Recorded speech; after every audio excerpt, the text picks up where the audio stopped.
is you can learn how to handle your anxiety more effectively, and then you can start doing more and more things that you want in life. Izzat, sebagai clinical psychologist, pernah tak encounter case social anxiety disorder ni?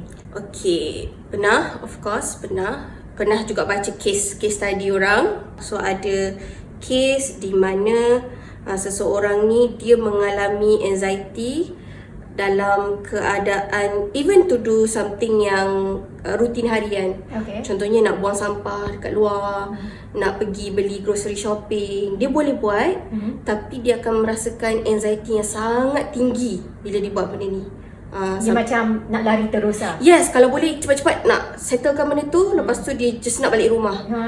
Okay. Another case dalam konteks kehidupan di universiti where dia effect performance dalam pembelajaran, because misalnya kalau ditanya soalan dalam kelas dia terus rasa panik.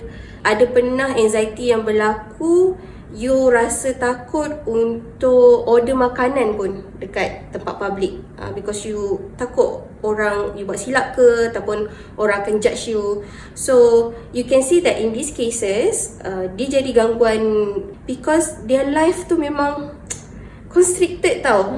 Banyak benda you tak boleh buat because of this anxiety. Dia macam satu barrier dekat sekeliling hidup tu yang menyebabkan kehidupan you tak bebas.